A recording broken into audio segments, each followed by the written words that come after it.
So I've got 6 o'clock by my time, so we can get started. I'm Abe Dane, so I'm the Chief Deputy under Marty Cass, the elected county clerk. And I've been appointed by Marty to be the clerk of the elections, I guess, of this township. I won't get into all of that, how that happened. You guys are probably all aware of that. So I'd really like to get into that. I'd like to know how that happened on the record. The goal of this meeting is to go over this right here, and so that's what I'm going to stick with right now. So the election commission, this is a kind of unique situation because it's a school election, consolidated, and it involves multiple townships. So the county election commission is involved more in this election, and they picked the inspectors and things like that. On a normal situation though, and even in this situation, for the actual public accuracy test, the township election commission performs this public accuracy test. That would be your clerk, your supervisor, and your treasurer. So this machine takes a few minutes to start up, so I've already done that. So I'm sorry, did you go back and say, did you say the Township Election Commission is performing this or signing off on this?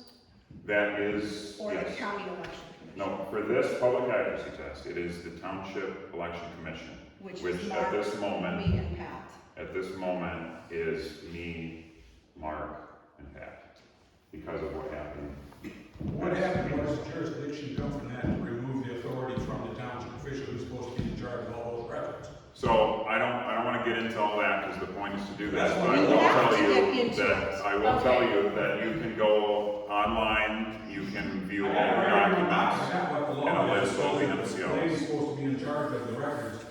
Is the Township Clerk? The township clerk, this lady that's elected to that position. How do people come from outside the township and author their, whatever it is they're trying to do, to take away from this township who voted her in to do this job?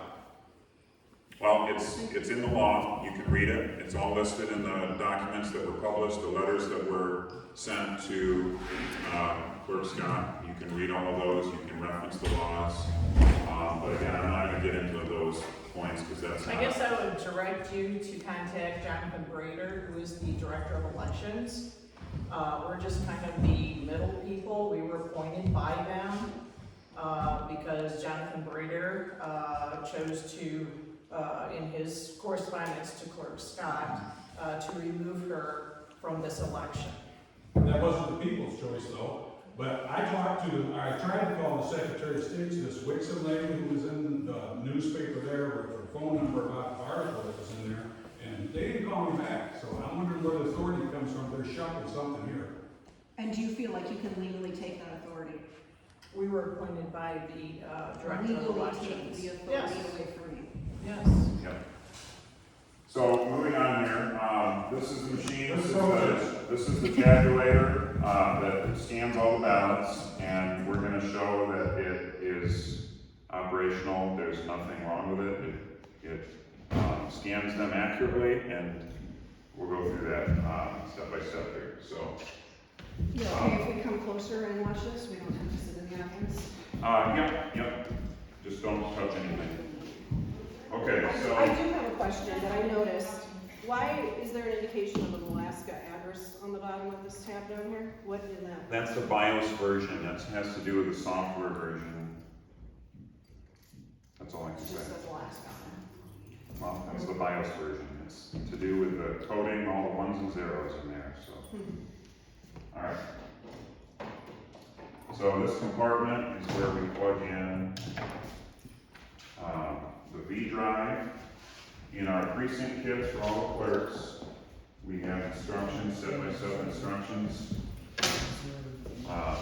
to go through this public accuracy test. So our test deck is in this approved container that's been sealed, and there's a seal number or a certificate on here that's been signed and description of what's contained in here.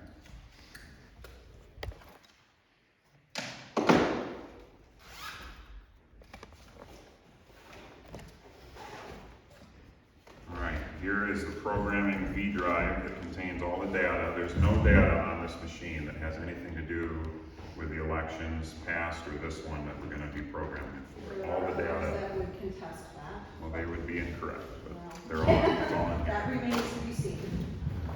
There is software on the machine to run the machine, but no data that pertains to any specific election. Does it have a hard drive? It's got memory because it has to have the software on it. There's documentation about program on the Ballot. No, no. So this is the That was found in the preliminary, documentation that I was reading in the past stuff. Excuse me, Printout. Clerk Scott. Thank you. this is the printout for the preliminary that has already been done ahead of time, just to make sure the program was done correctly. Signed by Marty and myself. Wait a minute, how did you get that? Okay, here's, I will briefly get into this, okay, because there's a lot of misinformation that's been out there. So, in Hillsdale County, we don't send any of this stuff out to other vendors to program our elections. They don't create our ballots, they print them from PDFs that we create. And So you and Marty determine the test deck? Is that what I'm hearing? no, I'm talking about programming the machine for the election. Okay. Programming all the, if there's candidates on the ballot, that's all programmed, which precincts apply to what races, all of that, okay? So we do that in-house, we create the ballots in our county, ourselves. All right, So you've already checked it before we got here, you've done something with the machine? We Well- conduct a preliminary test. it would And be, we advise that to every clerk prior to any election, prior to any public accuracy test. We advise them to just do a preliminary, to make sure there's no issues with their equipment, to make sure that all the numbers match up and everything. So out of her possession, you already messed with it before? This the is public not hearing? her equipment, sir. That should be clarified. This is not my. Clerk Scott, Clarify. Clerk Scott. This is our equipment, because when we came over to pick the equipment up, we brought it back to the county. The tabulator, suitcase is what I call it, was locked. The touch writer machine was not locked. So when Abe opened that up yesterday, the tablet was missing. That's not what the email said, and it was locked. I know it was locked. That's not what the email said. It was locked, just the screen was missing from it. So you picked up the machine here without her permission before this? Yes, Under you the direction of the Bureau of Elections, did not contact me. You did Clerk not- Scott, I'm gonna have you removed by a sheriff's deputy if you can't stop interrupting, please. You're gonna I'm give more me a than chance- welcome. Are you gonna give me a chance to talk afterwards? Well, possibly, but I'm not gonna be here till 10 o'clock at night. So, we contacted the Bureau because, obviously, this tablet is mirrored to this piece of equipment, okay, when it was manufactured. Now that we do not have the Adams Township tablet, we have no idea where it's at. We don't know if it's been tampered with. A tablet is kind of like a computer, yep, and they Without have any, SIM cards. it's like a screen, a computer screen. Is there some part in it? it has the software to run the election. It does not have the data of an election. Does it have a SIM card on it? No, No. it does not. Does it have the potential to have admin codes put in from outside or upper people? The admin codes are part of the programming of the election, So there is which potential is, for people to get in there. which is on here. So when I plug this in there, that's gonna be asking for those codes, which are part of this, not on that. So, And that flash drive is, once that's plugged in, it's mirrored to this piece of equipment. So if you were to try to take that flash drive out and stick it in another piece of equipment, it wouldn't read it. But once that's activated, someone with an admin code could adjust things. I'm not even No, it's sure. programmed, a code right in our office by equipment that's not hooked up to the internet, just to make that clear. Yeah. So, Okay, so let's get back to this. Mark, this certificate has a seal number. Does that match this number on You want to verify that too, Pat? Yep, there? Okay. except for a 0 in the front, 52750. Yeah. 0 in the front we ignored. Does that match that number? Okay. So this was done, I programmed personally this election as part of my responsibility at the county, probably in August, right? So, It was shortly after we got the approved language. yeah. of the attorney. Anyway. We're opening this up.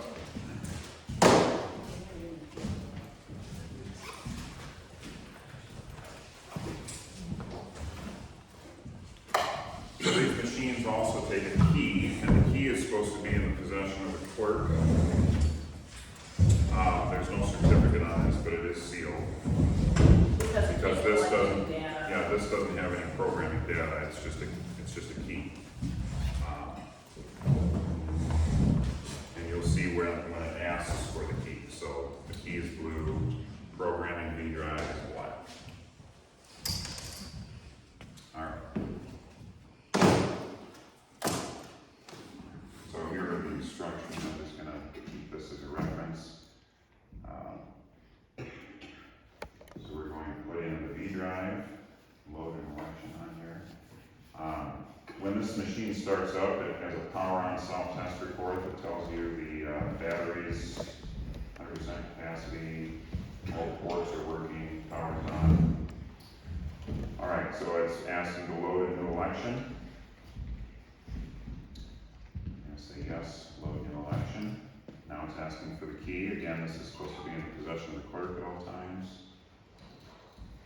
Put that in.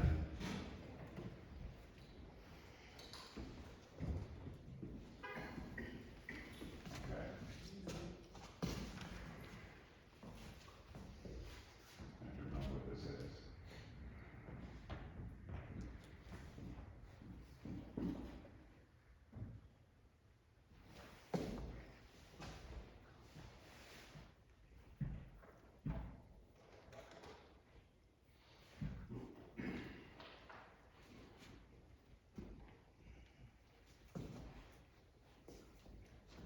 So it takes a few moments to load that.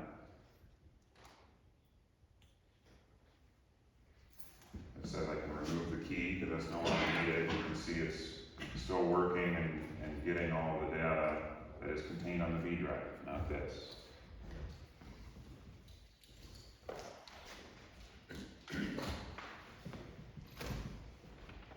Is there a reason why we can't use paper ballots? I understand they haven't been outlawed. Briefly, I will just say that the law that requires this machine or a machine that's certified to be used is, I don't know how old, but it's more than a decade, I'm told. And in my personal opinion, it makes sense to me that I wasn't a legislator, so I didn't have anything to do with that. It was legislated, it if it wasn't was- by some agency. It was local legislation. So if you hand count everything, you have a chance of human error, both unintentional and intentional. And if you require machines to be used, you're removing the unintentional, and then you only have to deal with the intentional. And that's when you set up safeguards, protocols, and checks and balances, so to speak. But an improperly calibrated machine can throw the whole thing off by whatever percentage the calibration is off. Well, that's why we have the checks and balances. So I'm just curious, this programming sounds like a complicated thing. What are your qualifications to program the software, to run that? Training. I don't have a certificate, just training. Training from the One of the reasons why we chose this piece of equipment is because of the ease of programming. We came from ES&S, and that equipment is a nightmare to program. And so we were able to look at the Dominion equipment the ES&S equipment and the HART. There's only 11 counties in the state that went with HART, and I have no regrets. They're great to work with. They're all up on the security and the safe and secure election part, you know. So we've been very happy with this equipment. So there's like a training class or whatever that you take that enables you to be certified in like that program? Yeah, they can come and train, but we call on a lot of our colleagues that have the same equipment, that are well versed in it, and ask questions off of them. And again, it's always wise to do a preliminary test of the programming before a public accuracy test like this. Because a public accuracy test, you're getting close to the election, you want to do a preliminary test weeks ago. So, and then that verifies that you've done it correctly. You also are proofreading ballots. You have to send ballots to the state to have them proofread. You have to send ballots to candidates to have them proofread. You send ballot questions. We sent this one for November 2nd to the law firm for North Adams Schools to proofread. So there's lots of checks on what you're doing. Make sure you're doing it right. Well, I'm not a 19 guy, forgive me for just belaboring this a little bit, but it just seems like complicated until you're actually writing the coding that would No. be the instructions for how this machine operates? Not coding, just the settings. Oh, settings, okay. Yeah. So who's on the ballot, putting who's on the ballot, inputting that, we do input that obviously in the proposals, but the rest is just settings Okay. for how this machine will operate based on, our elections and these machines are used in other states as well, so we have to do things specific to Michigan election law and how we run elections. At what point do you recalibrate it? I'm not sure what you mean by recalibrate. Different elections have different numbers of opportunities to vote, right? You might have an election with 3 people, okay? So let's say the machine's been calibrated for an election with only 2 people on the ballot. But now you're inserting a 3rd person on the ballot, so that changes the calibration of the machine. So when you start talking about testing and stuff, at what point are you testing the correct calibration? There's no data on this machine for an election. I'm talking about data, it's still got an algorithm in it. Let me finish it. It's all contained on the V drive. So when I plug the V drive in, it is reading the settings and the programming, who's on the ballot, everything's coming from that V drive. Okay. So when I close an election and I zero out the count on here and pull that V drive, we keep that back at the county. And then next election, I have a new program V drive. I plug it in. Again, it's a new election, new people on the ballot, new proposals. It's all drawing that information from that V drive. And Steve, that's part of the maintenance agreement with HART that was done, a couple months ago. They went and replaced batteries, okay, in the tablet. And they also recalibrated the screens to make sure that anything that you touch on there. Right. So that calibration. That's all part of the maintenance, but Adams Township chose not to do that. So you are confirming they replaced batteries in the machine? They replaced a watch battery that keeps the internal clock, so you don't have to reset it every time. I watched them do it. I was the president at all times. With most computers, when you do unplug the battery, it wipes some information out that might be there, and it resets it to back to 0 or. There's no real information other than the software to run the machine. Everything else is on the V drive. Do you keep those indefinitely, the V drives? As long as they keep functioning, we keep them Well, you just secure over. at the county, because we can wipe them and put new election information on it. Is that where the 22-month data is stored on the V drives? That's part of it. Where's the rest of it? Paper reports that get printed on election day. Poll books. Yeah. Okay, so What's the legislative statute that made the electronic tabulating? What statute is that? What section? I don't have that in my head. It's on the letters that were published by the state that were sent to Clerk Scott. It lists them on those. Yes. The software, I'm correct to assume it's updated by Dominion? No. Who's it, We have to do who's it it updated by? This- Okay, the actual machine itself, is it Dell? No. Who's it manufactured by? Hardin Civic, And where are they based? Texas. Texas. Austin, So they, Texas. Austin, which would be Dell Computer, It's Microsoft, yeah, it's got a Microsoft. Round Rock, system. Texas. I don't know what that means. So you don't get anything from Dominion? No. Why'd you bring that up? I didn't. You mentioned it tonight. Well, it was part of the, one of the three choices that we could make for election equipment. It was Dominion, ES&S, or Hart Civic. So the state gave us a chance, a choice of three types of voting equipment. So each county had, their choice. Clerks could also do the equipment, things like that, so. So your B drives or flash drives, whatever you're using to plug into this machine, you're doing a minimum of 2, is that correct? The data's on the V drive. The blue key is just a key. That's what it And who is. supplies those? Hardin Civic. Hart does. The state has nothing, no input on that. Not to my knowledge. I purchased some within the past few months, and they came straight from Hardin. Okay. They're encrypted. They're an encrypted flash drive. So, thank you for taking questions, I promise this will be my last question. So I want to test my understanding. So if I understand you correctly, you're getting the B drives from Hart, which has some coding in it, and then after you receive that, you're changing some settings for this particular location. No, So it sounds like there's something on that memory stick when you get it from the flash drive, on the flash drive. well, not really. I mean, it's, Some encryption. so the real data is what we program for an election. So perhaps there's you've got a flash drive anywhere, and it's gonna have something on there that makes it so that the computer can read it and recognize it, okay? So it'll have some proprietary data on there from the So manufacturer. you're putting the names of the candidates or the proposals, you're inputting all that? We do.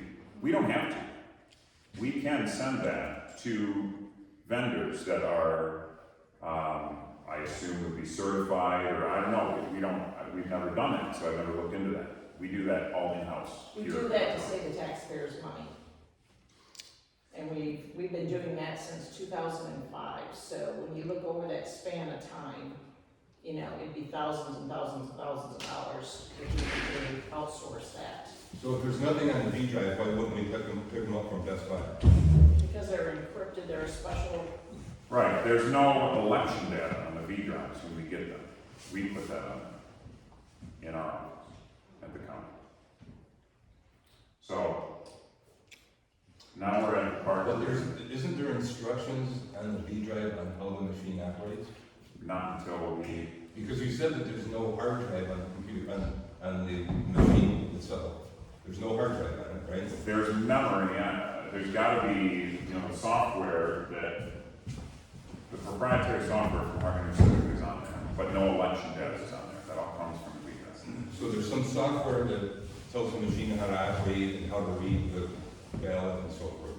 Yes, Okay, it's somewhere in there, you think? it is. No SIM card.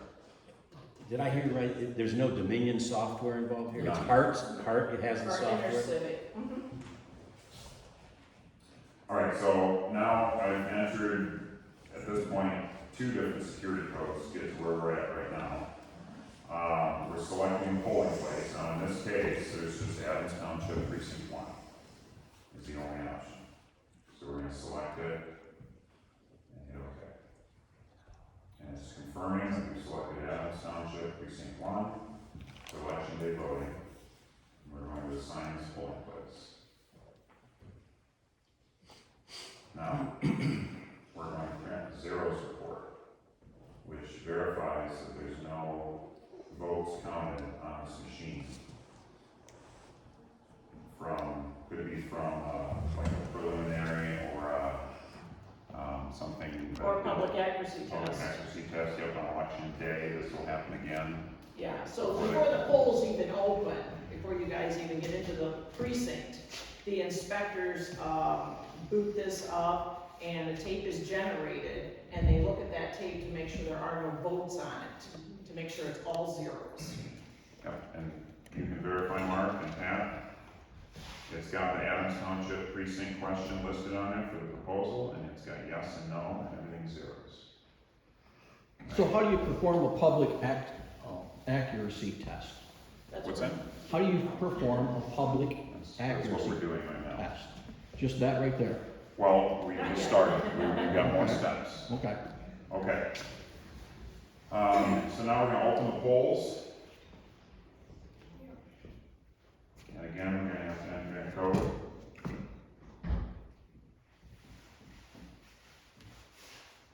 Alright, so now it's gonna open the polls.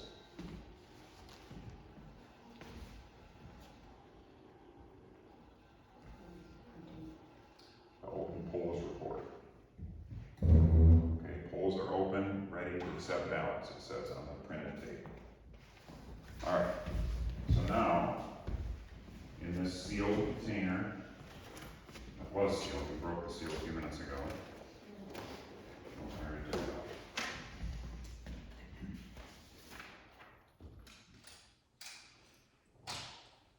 Is our test deck with a predetermined results spreadsheet.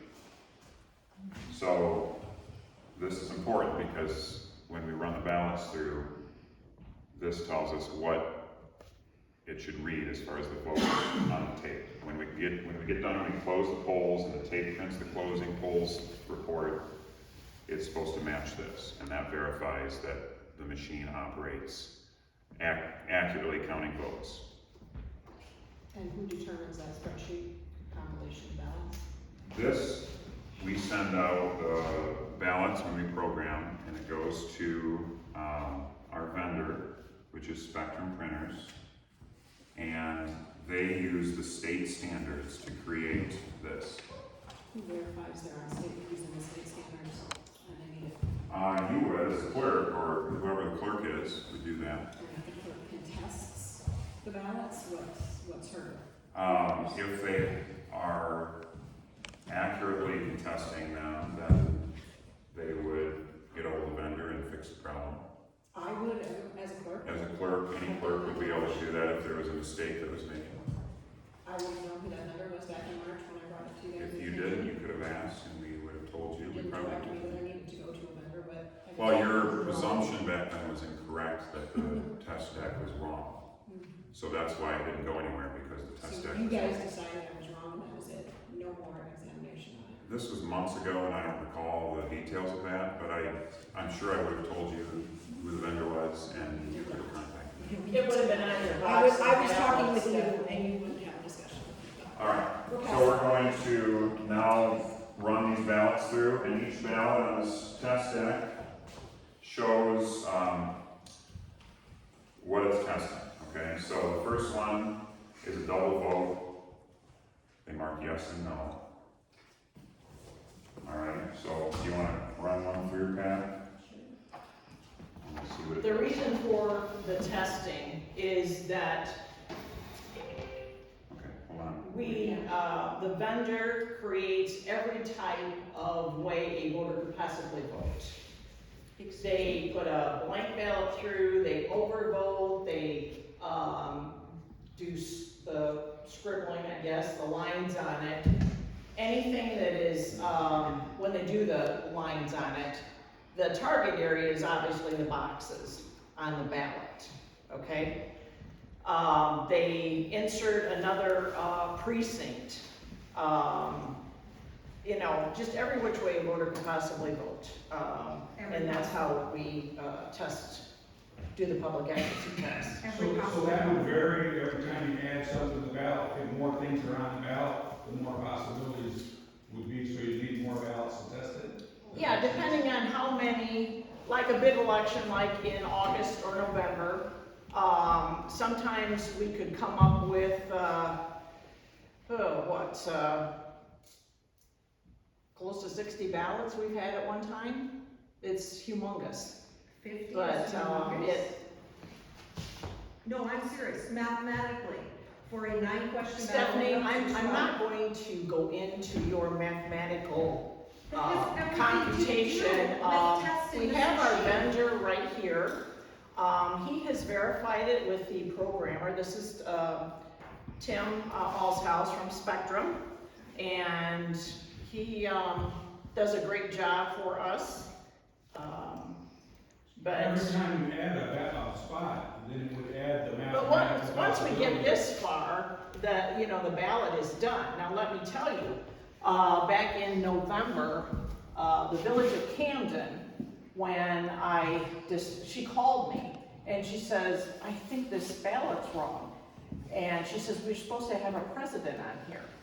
And when I asked her how many to be elected, she said 4. And at that time, she didn't specify who.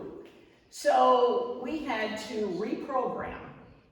Now, because I had the flash drives all burned, I had to collect all the flash drives that were out there and reburn those because I added an office. And so that's very important when there is a mistake that you burn every flash drive in the county to reburn it. When you add another person to the ballot, that would add more possibilities. Well, it shifts your target area, see, and it's very unique. It's quite a process of programming. All right, so let's get back into this. I will say that if we use, test every single possible scenario with every single person on the ballot and something times something to whatever power, it would be, elections would cost millions and millions of dollars in the state, more than they already do, because we would be shipping a truckload of ballots to every precinct in the whole entire state. And that's just not feasible, so that's not what we're talking about.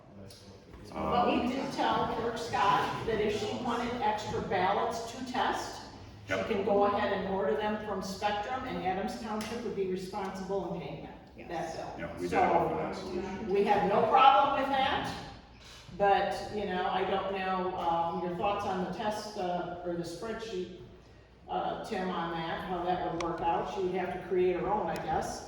But the issue was this is testing 7 for 1 question, and March tested 7 for 2 questions. According to And state standards. And it goes to what you're saying, there's more questions, more ways to answer, exponential permutations. There should have been more ballots to test in March, and that's what I was raising my hand on when you brought up the concerns in the first place. And they're just gonna put a line item that.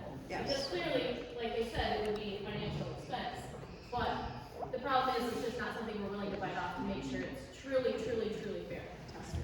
So we're just gonna say that that's just gonna be fine, it's gonna be Paper fine. ballots were All right, so we're doing a public advocacy test right now, which is what should ease your mind as to how this machine works and that it works properly and calculates the votes correctly. So we're gonna continue.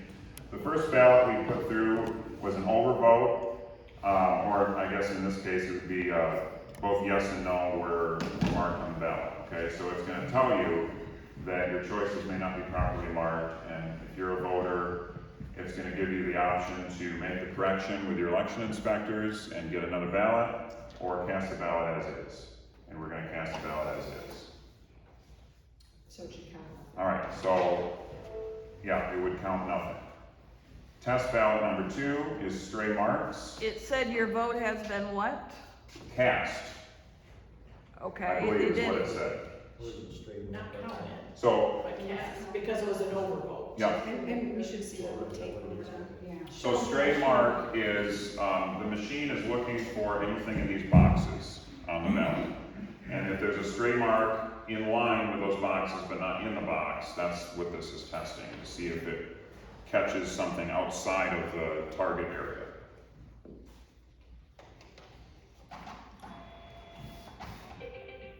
Okay, it didn't catch that, because it didn't, pull it out.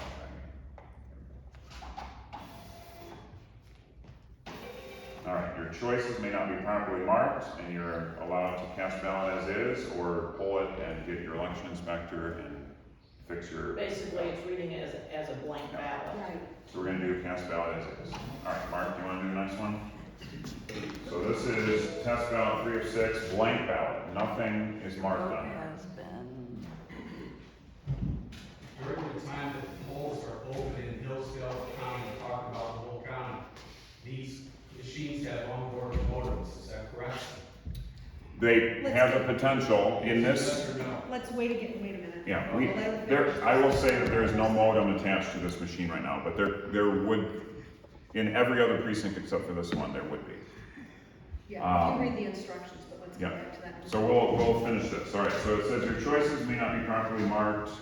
Again, giving you the option to correct that, but we're gonna just do cast ballot as is. Test ballot 4 of 6. This one is just a normal vote for a yes on the proposal. So, go ahead and do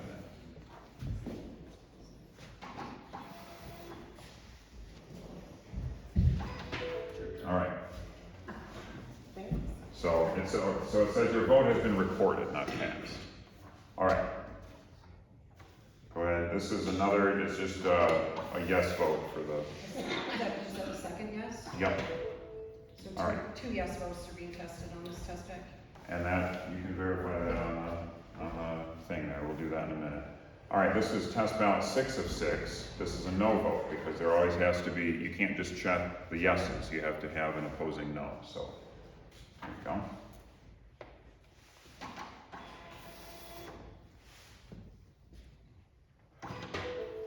All right, and the last one is the barcodes are not the same, it's just black, and that's to show that this could be from a different precinct. And so we'll see if it reads that. There are none, because it's programmed to look for the specific barcodes on all the other ballots. And if anything's different, it's technically from a different precinct, or, you know, it says your sheet did not scan, it doesn't even give you the option to cast as is, you just gotta pull it. All right, so that is the test then. So question, when we corresponded about extra ballots, I am certain, and I'm trying to pull it up, that we were gonna test 7. Now I'm hearing 6 tonight. My question, is this exactly what you pulled from my office? There are yesterday? 7 stuff. This is the Okay. 7th. Yeah, it just didn't read because it Okay. was, the barcodes were blackened out. So, All right, So on certain elections, you're not gonna test every possibility.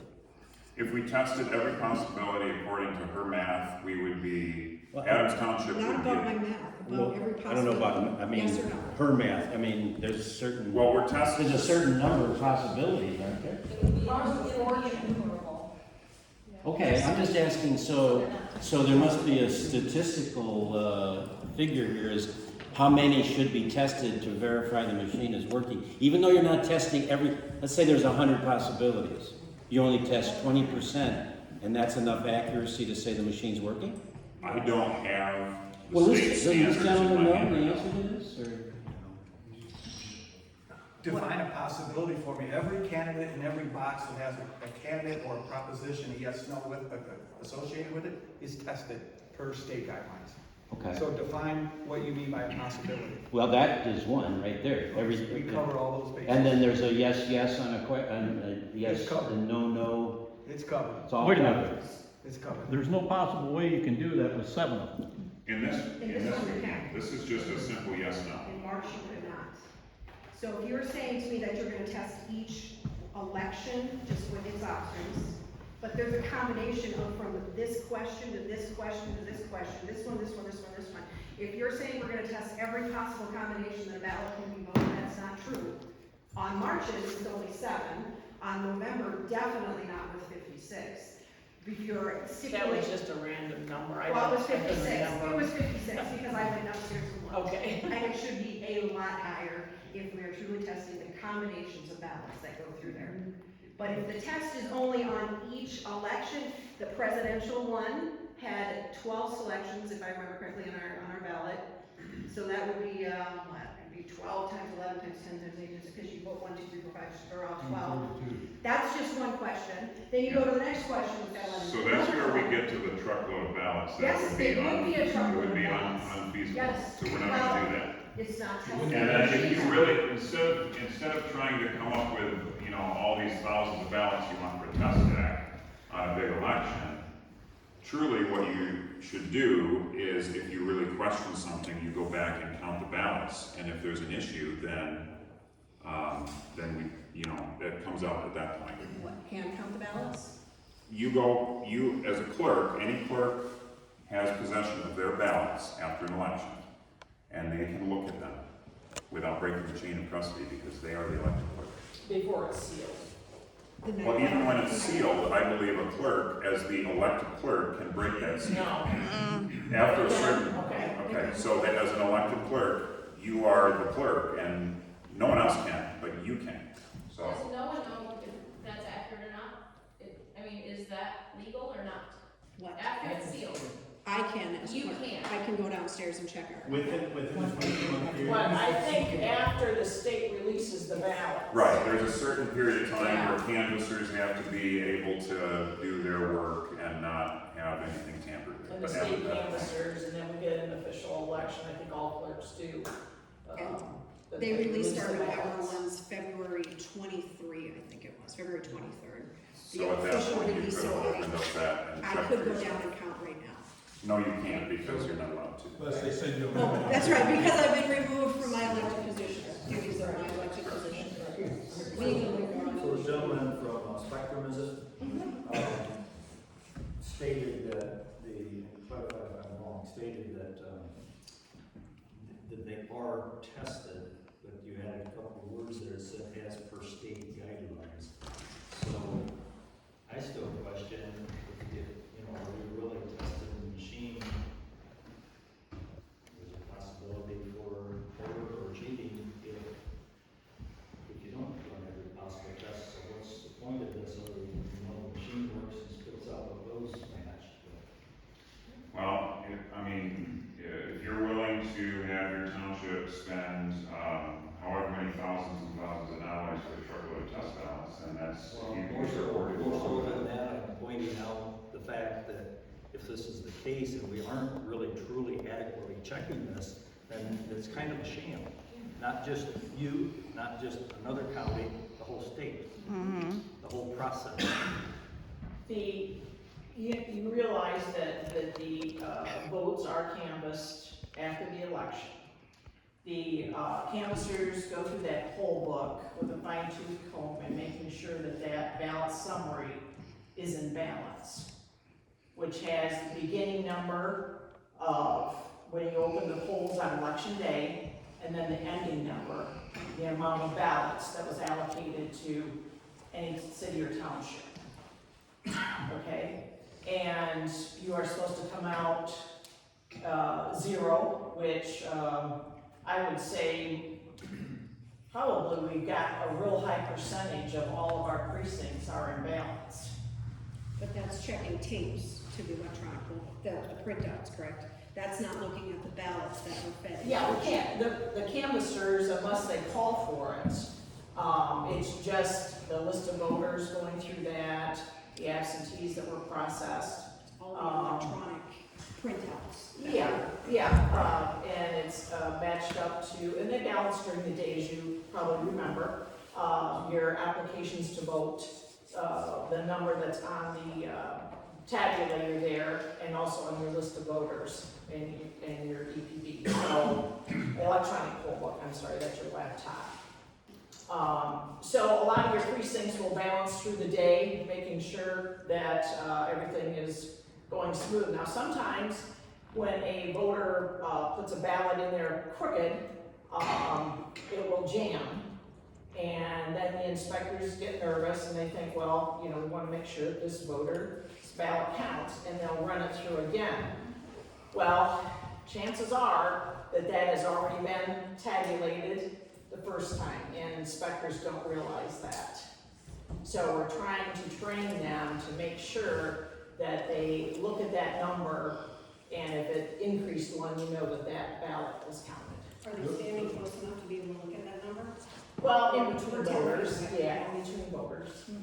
The machine doesn't recognize the same barcode on the machine again that it's already seen that ballot. It doesn't keep track of stuff to that extent. The ballots don't have unique barcodes. Each individual ballot doesn't have a unique barcode, I don't believe. But once it goes in here, this is sealed up. So you could potentially feed the same ballot through over? No, because it falls in here Right. and it's sealed. And it's sealed and locked. Yeah, No. Unless it got jammed.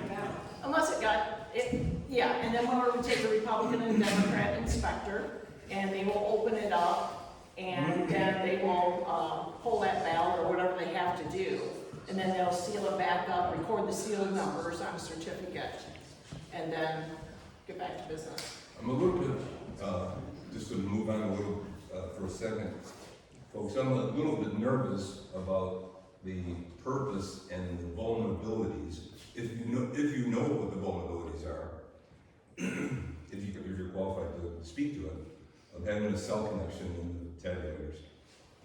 So, I don't really want to get into that right now, let's just finish this, okay? So, we ran the ballots through. We're going to, the election inspectors would push a button, and you can look down here, you can see that it says poll worker, and that's the button that you're pushing. So, that brings up a special menu. And I'm just gonna reference this real quick and make sure so we're gonna close the polls. Yep, brings up the menu on the screen. So we're gonna close the polls. Yes, close the polls. Just in case you made a mistake, I want to give you a second chance.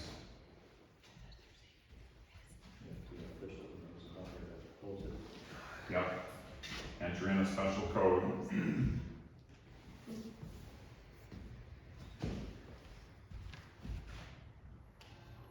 Now it's going to print the first report. If it had a modem in it right now, that modem is not connected to, it's not transmitting anything, it's not even turned on, it doesn't have power yet, until this first report is printed. And now you can see it just tried, because it knows the first report finished printing, and then it's gonna try and modem. There's no modem in it. So it says transmission failed, you could retry if you're in a place without very good cell coverage, but we're not gonna mess with that, so we're just gonna hit cancel. And now it's programmed to print more reports after the modem transmission takes place. So Martin, it bothers me that a Republican meeting, you told us we're not connected to the internet, but it obviously connects at that point.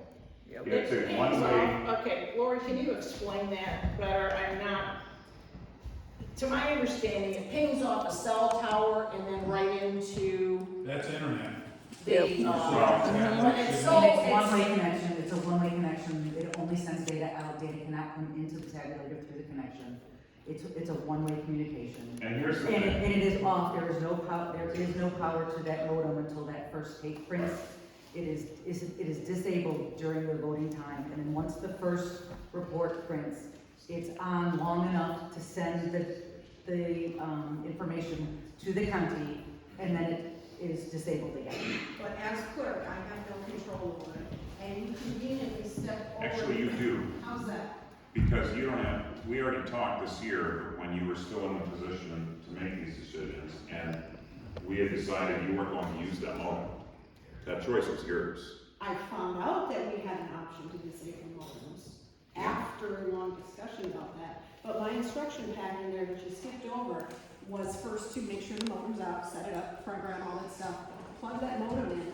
All instructions that we receive in the townships is that there are modems plugged in. They stick right here in this slot, I cannot touch that. They stick right here in this slot and plug into that USB port and are plugged in all day long and unplugged long enough to take everything back out, plug the other two ones in.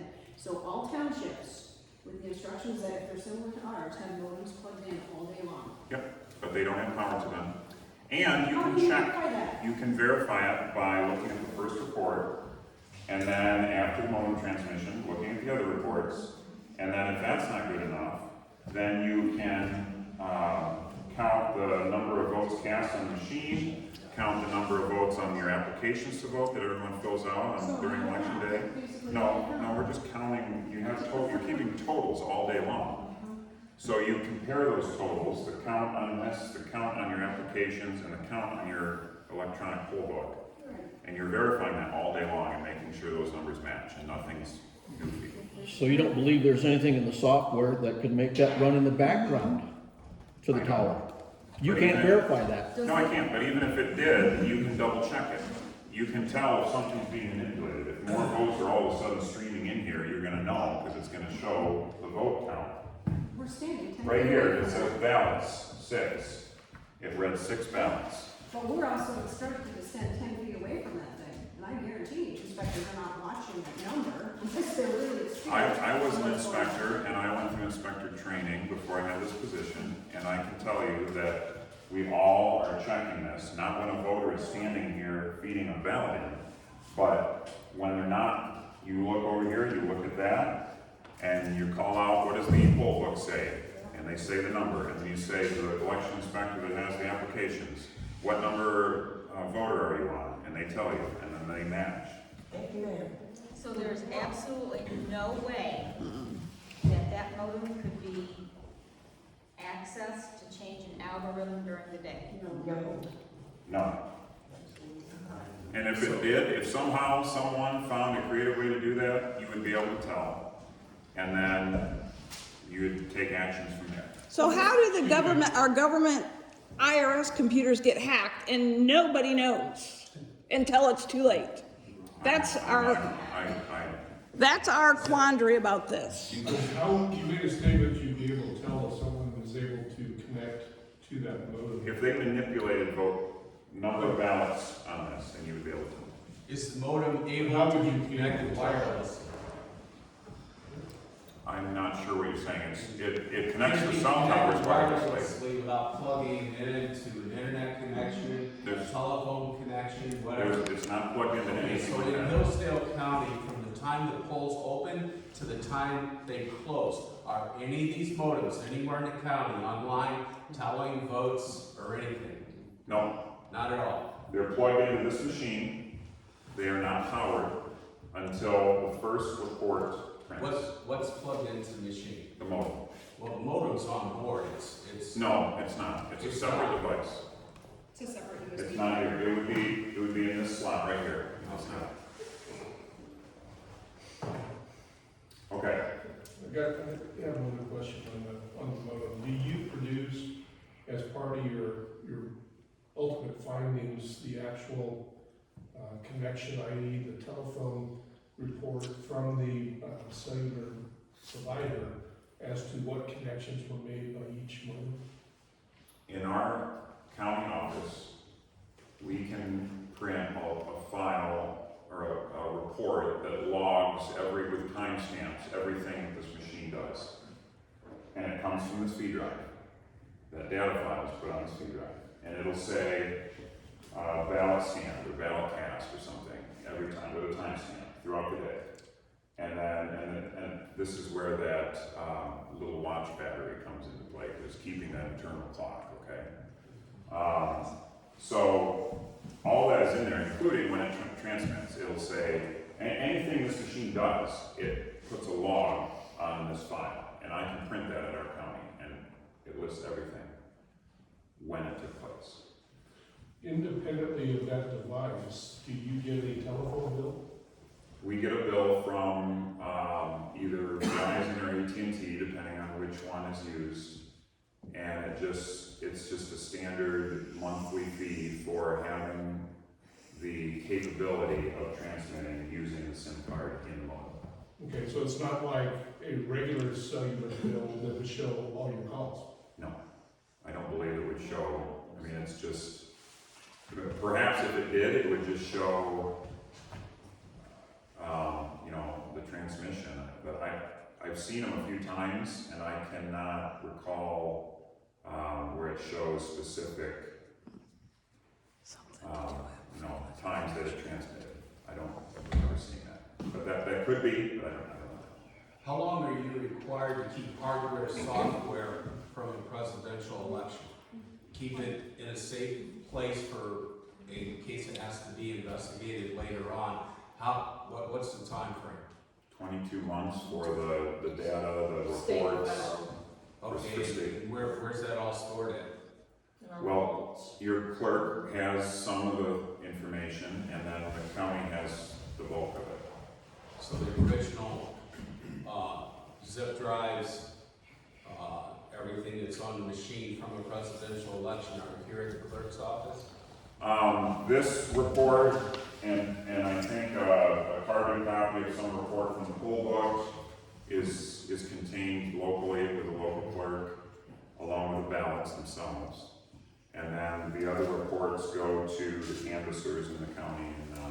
So if there was a problem with the machine, software, or hardware, that 22-month period, that all that information would be accessible, is that correct? Yep, you would be able to The FOIA. original information, not something that's been changed. Correct. Okay. I'm gonna make an observation, I'm not gonna say anything more, but it just seems to me, it's an observation, that I think these folks are well-intended, but they're relying on what they're told by the vendor. Exactly. And our strategy here to have integrity about our elections, our strategy is hope. We hope they're telling us the truth. We hope the vendor has integrity or whatever. But we really don't know. Right. We're just hoping.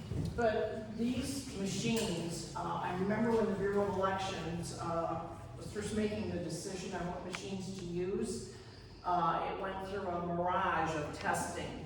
The EAC, it's been through the EAC. System test laboratory first. I'm sorry? A voting systems test laboratory first. There are two in the country, SLI and ProVNV. They test all the machines.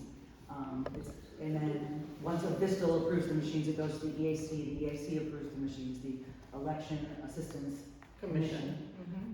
That's federal. And then the state performs tests themselves. They have the clerks test them. We have the public come in and test them. And then once it passes all of those tests, it goes to the bipartisan board of state canvassers. There are 2 Republicans and 2 Democrats on that board, and they approve the machines. And we approve the 3 vendors. Is that any time that there's any changes to the system? If there is a software change, yes, it has to go through testing again. It goes through Vistal testing, EAC testing, and state testing, and then to the board of state canvassers every time there's a software change. If there's a change to a printer or a piece of hardware that doesn't contain software or doesn't count the votes, then the EAC, the Vistal decides that that's a de minimis change, but that is decided by one of the Vistals, and then it goes through the EAC and to us, but it doesn't require a whole other state test. Having all those systems in place is nice. Cellular connections are a vulnerability. Thank you to the person that decided to turn that capability off at this precinct. And in the future, the township could make a decision to go back to paper ballots after this election also. No, that's. So that's illegal in the state of Michigan, the paper ballots? So it could be Seriously? changed. Without the later. equipment. Without using the equipment. There are paper ballots, there are paper ballots. That is the ultimate backup. Clerk Scott is correct, that, you know, you do have the paper ballots that you could go back and hand count, but the ultimate backup in Michigan is the ability to request a recount. Any candidate, any aggrieved candidate at any time, or a voter on a ballot question after an election can ask for a recount, and the paper ballots are hand counted at that time, under the same rules that the tabulator uses on what's a valid vote. And no one requested a recount after the election in 2020, in November of 2020. There have been many FOIA requests across the state for the ballots. Any person in this room can ask for a copy of the ballots or ask to review the ballots. You can't touch them because they are under that 22-month retention period, and only the clerk or the clerk's staff can actually touch the materials because they're under retention. But anybody in this room can ask to see the Adams Township ballots or any ballots in the whole state that are still under that 22-month federal retention and are still available. So if they want to go down and get the box of ballots from the last election and count them one at a time, they can do that. Yes. There may be Maybe a fee. fee for Yeah, the somebody's time gonna pay and, for it. Yep. or copies, paper, toner. Yep. Well, Marty, back when you told about sometimes when the paper goes through the machine, if it got tipped and counted it twice, when that is discovered, as election officials, when that is opened up, we sign a poll book and state why that was opened what time it was, and the people that signed. Document everything, yes, yeah. The other thing I would like to add is you talked about the canvass process, and again, there's 2 Republicans and 2 Democrats on the county board of canvassers. So there are Republicans and Democrats in the precinct, there are Republicans and Democrats on the county board of canvassers, and it's even, it's an even number. If it was not caught on election day and one ballot went through twice, let's even just say one, let's not talk about 50, let's talk about one ballot accidentally goes through twice. Marnie talked about you double check the list, the canvassers double check the tape to the list of voters, to the number of ballots on the ballot summary. If they do not equal, if they are not in balance, she was talking about them being in balance and they're 0. If they are not in balance, it is the canvasser's job to find out why they don't balance. And sometimes there's a reason and nothing else has to be done because people sometimes get frustrated and they leave with their ballot, they don't leave it behind, or they abandon their ballot, and that ballot never makes it to the tabulator. But they're still listed as a voter, so now it's not equal. The county board of canvassers has the authority to ask the clerk to bring her ballots back in, and in a public meeting, in an open meeting, in front of the county board of canvassers, they can rerun the ballots through the tabulator again. So if 2 have gone through on accident, if the precinct inspectors made a mistake and didn't realize that ballot got counted twice, it would be resolved at the county board of canvassers meeting, which is a public meeting and you can all come and watch what happens. It's really boring because a lot of it is just comparing numbers on pieces of paper. But if you really wanted to go, you could go, and then it gets resolved at the county canvass. It is the county board of canvassers' job to ensure that the number of ballots counted matches the number of people who voted that day. So that is why it is, I'm going to say nearly impossible, for somebody to sit and put 50 ballots through, wait till the polls are closed, wait till everybody's gone, and run a bunch of ballots through. Because you wouldn't be in balance. They did it in Wayne County, didn't they? No, actually they did not. That's right, they covered the windows. There were actually over 100 challengers still inside. The people who were not allowed inside came at 3 o'clock in the morning and they were not trained and they were beating on the windows. I can explain it to you until I'm blue in the face, but I can see on your faces you are not going to accept my explanation. We saw pictures with the cardboard on the windows. Yeah, they did cover the windows because hundreds of people showed up that were not trained while there were already hundreds of challengers inside and they pounded on the windows. Several videos of them like disparaging them and all of that sort of thing, chasing them out, and then yay. What you have said does not contradict what I have said. Yeah, there's 2 sides to each story, yeah, for sure. So I have a question. When was the deadline for the maintenance on the machine? I believe it's sometime this year. So why then did we make a premature jump to usurp the elected officials? That was only a minor part of there was multiple reasons, and I don't believe I'm even qualified to speak on that, so. Clearly the clerk has a very concern on her heart about this. I mean, this does not appear to be malicious intent, but just getting to the bottom of what the question is, and does not sound like questions have been answered appropriately, and if we have not even met the deadline yet, without even giving another request, like if you don't, comply, we're gonna do whatever, and just coming in, barging in, several people on the board colluding, and here again, if you make decisions as a couple people on a board without a quorum, that is in itself an illegal action. Yes. Yeah. So they came into no, it is not. That's correct. You can't make a decision in an action without a quorum. That's an illegal action for 2 people to collude and do that. What were they colluding, I guess? They opened my They office. opened her office, she broke in to her office without her knowledge. They could have Under the least- direction of Jonathan Brader, the elections director, and the Secretary of State. He did not say to come to Doing that all in secret. I can't, you 2 are both No, competing. doing that all in secret is very subversive first. No, it wasn't in secret, it was by directive from Jonathan Brader, and I think you should direct your questions That's to the him. board was not aware at all, and, that to me just points to I'm sure they got the letter, didn't they? malicious intent from Brader then, you know, I mean, it's This just, looks like yeah. motion, let's go on with this. Okay. What's the letter, did it actually? Oh, I thought you were done, I'm sorry. So- He had to take I charge thought you to were be done. able to operate Yes, the election. but I was accused of refusing to run a public accuracy test that was 3 days into the future. No, you were given the chance to, make a statement in writing that you would comply, is my interpretation. If And I you wouldn't neglected to do if that. I wouldn't have complied, then I would have been doing illegal activities.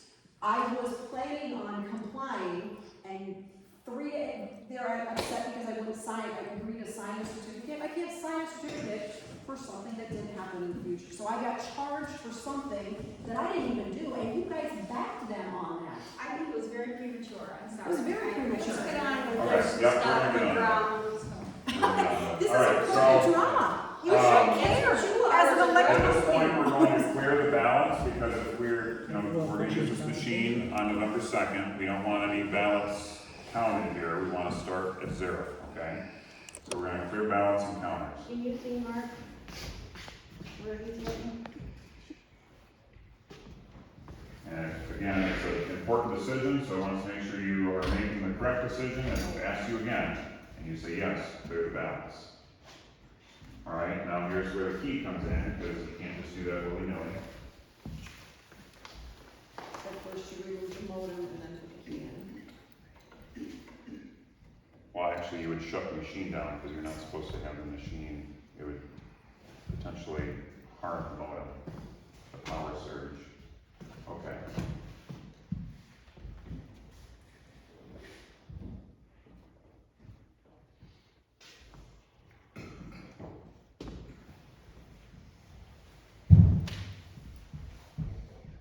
Clearing ballots.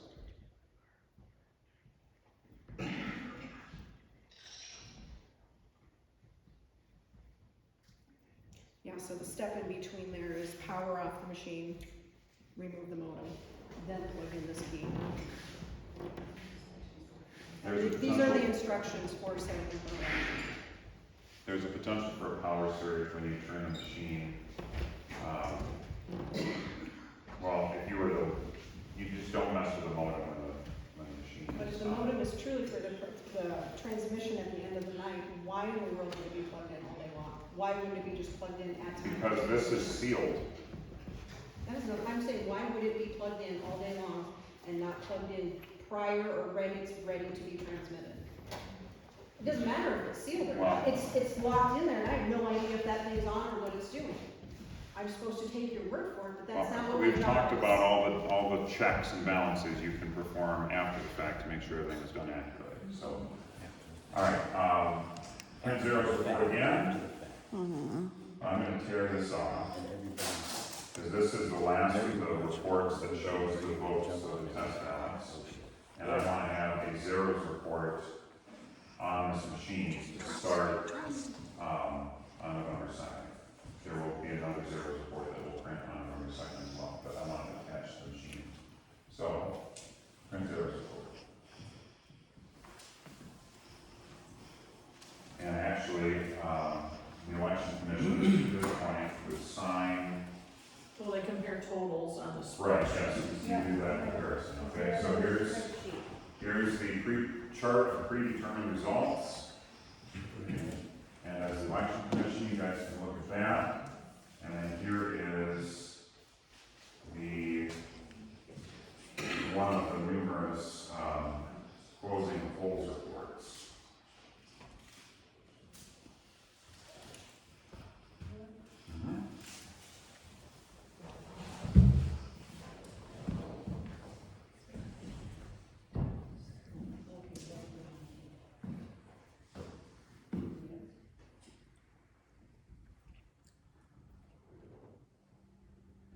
That's a subtotal line.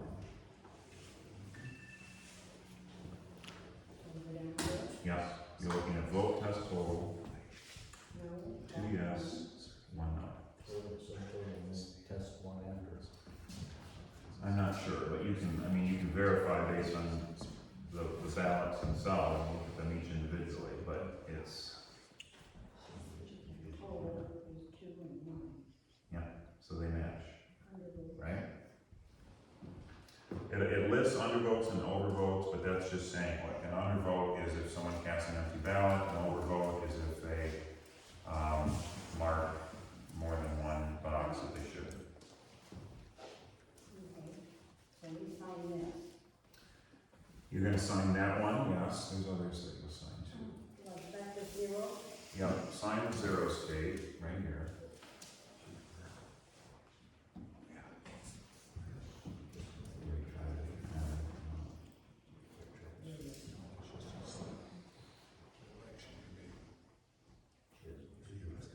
She does. Marty, does, this voting system have anything to do with the ESNS? No, Nothing? no, it's a different piece of equipment. They all We went from ESNS to this because, this was more user-friendly, you know, easier to program in our, you know. Because And this is called Hart Intercivic, it's out of Austin, Texas. Only sign one of these. This is the one, this was the open vote. And there's four identical. I don't know. You know, Lori? I'll double check. Okay. I do know that we're gonna, be getting an upgrade from Hart, next year. So if all of the machines in the county need to be brought in, and if they're not upgraded, then they aren't going to read the ballots. Are they operated off Microsoft systems at all? Sir, I can't answer that for you. I don't know. That's critical. You don't know the operating system of the machine? I don't get into that. I might have known at one time. If you really want the answer, then I'd be glad to get it for you, because I'm not sure. It's my understanding it is, so there's a SQL server running in the background at the county level, LDMS. Alright, there's one more thing I'll do, guys. So I would invite any one of you to come to our training next year if you have any doubt of how our elections are run in the county. And be glad to put you through all of the different steps. I know Janice and Bonnie have been election inspectors for a long time.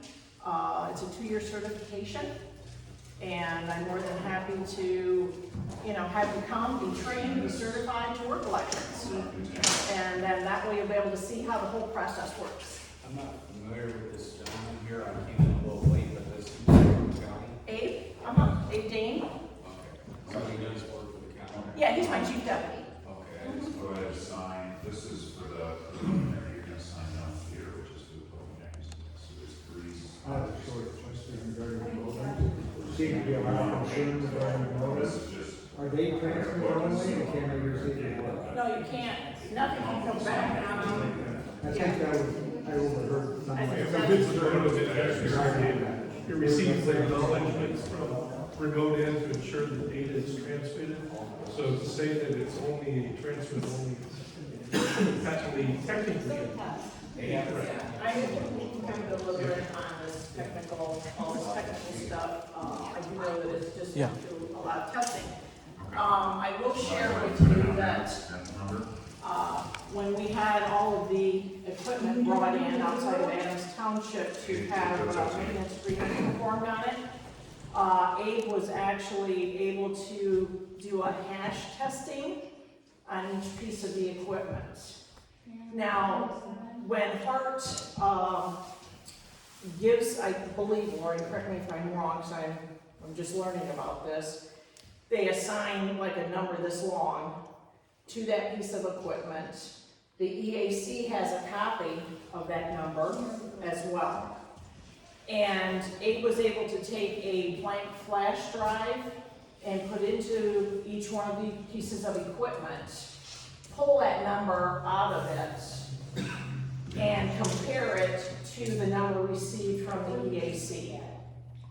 And if any tampering was done with a machine, the numbers would be different. And each piece of equipment that we did test all matched up. And so we plan on teaching the clerks how to do that, so that way it puts the voter's mind at ease, in creating a little certificate, to hang the precinct.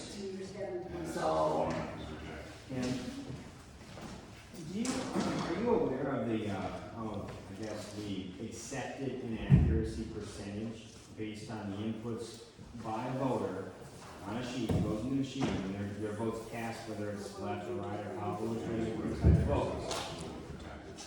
What percentage of inaccuracy has ever been recorded from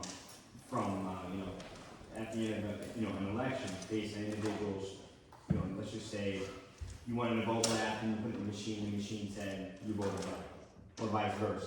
Either way, how would that actually, is there zero inaccuracy? Is it 100% accurate every single time? And also, based on the testing,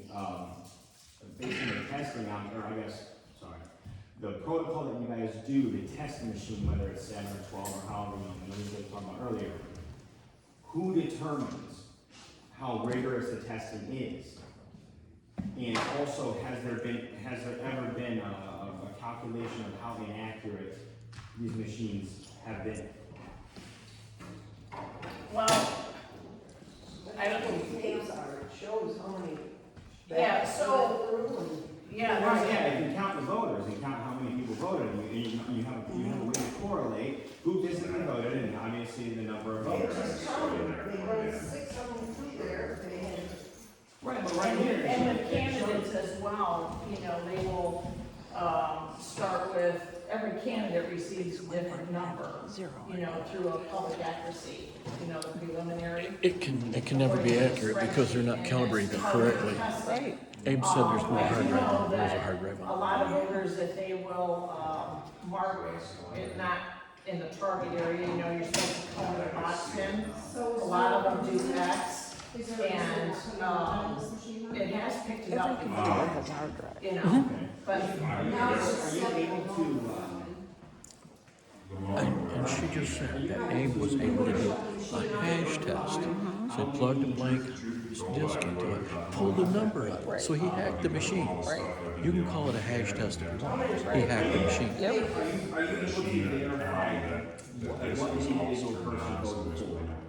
Left or right? no, because it's a secret ballot. It's a secret ballot, right, so how do we know that there's no inaccuracy based on the binary code the machine operates by? That would put this many percentages of votes, left or right, and vice versa.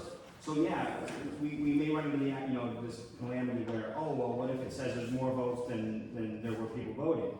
Well, clearly that's how. Well, then your precinct wouldn't be in balance. Well, right, so it's in balance, and we see. And so then that way, there's a way to verify. Canvassers would call in that and then rerun the ballots. Is there a way to verify the integrity of the options at which people voted for? Through the machine, because, all this goes to one server at some point. All this information goes to one server. It is put into our, piece of equipment that's not hooked up to the internet, it's where we do the programming. We have 2 different towers. Okay. One for the programming, one for the receiving. Maureen, can I? You bet. There is, so if the modem were connected and it transmitted the results, those results go to the county in a computer that's unique just for that purpose. Those results get downloaded onto another V drive. They get plugged into the machine that is not hooked up to the internet, that programs, that's what I use to program all the V drives and set up all the elections. And you pull the data off of that, you can run a report, and then that is unofficial, very, very unofficial results. Okay? As a clerk, you don't even, you've said you've been at the county when they're doing this, okay? They're doing that at that point. They aren't just releasing those numbers willy-nilly because there could be things that might not be accurate about those. They're verifying those. They're looking at the amount of registered voters in that precinct. There's multiple things you're looking at before you just release that information. It's unofficial. Right. And then you're waiting for the local clerk or the chairperson of the election inspectors to hand deliver this V drive that is in this machine all day.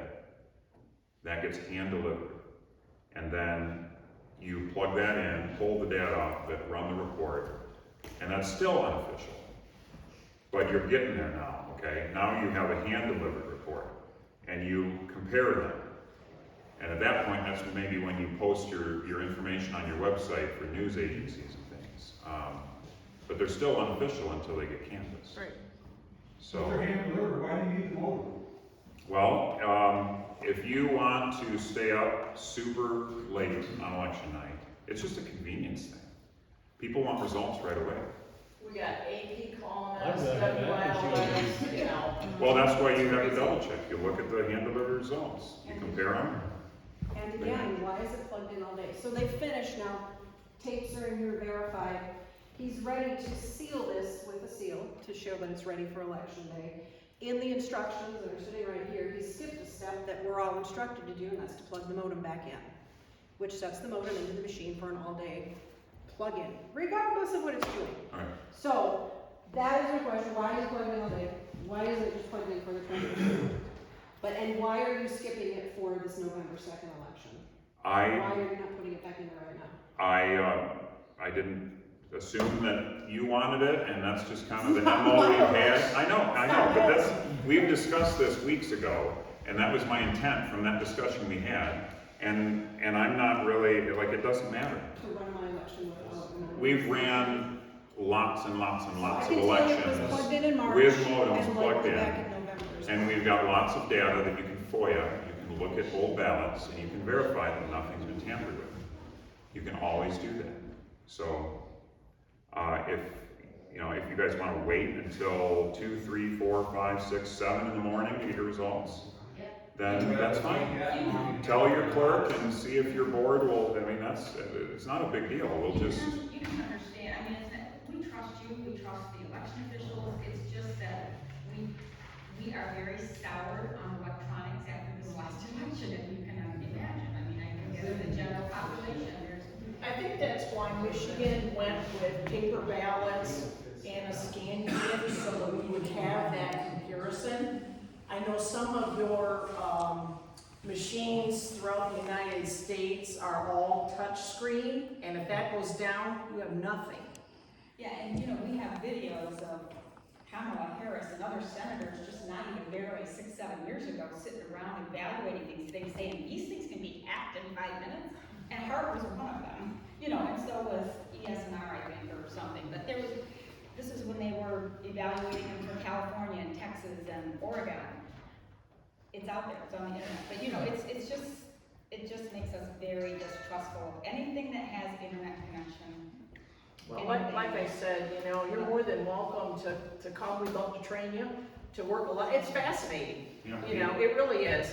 The whole process, to allow people in America to still be able to vote. Right, and it's not even the process of in and out, it's the process of if somebody hacks it, who does something nefarious in the internals, So But there again, with us doing that hash testing, it would immediately, am I right, Abe, the numbers would change. If someone manipulated the ones and zeros that make up the software and you did a hash test, you would be able to see that immediately.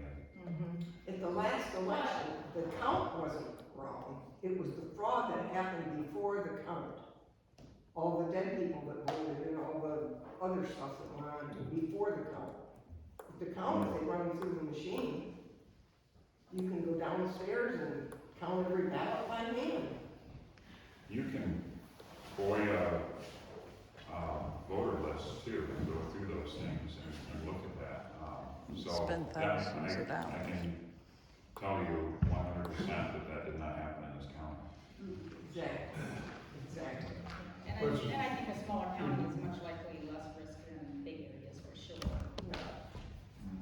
When you create the MD5 hash list for the individual systems, are you hashing each individual binary, or are you hashing the firmware as a whole?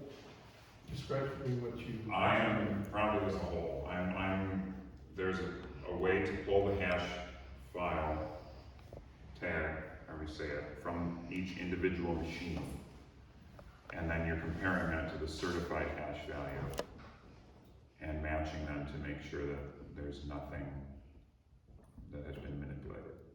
Do you guys have an estimate, rough estimate of what the yearly cost to use these machines in Hillsdale County is? All the machines were purchased with HAVA funds, Help America Vote Act. It was money that was set aside when Michigan got their machines.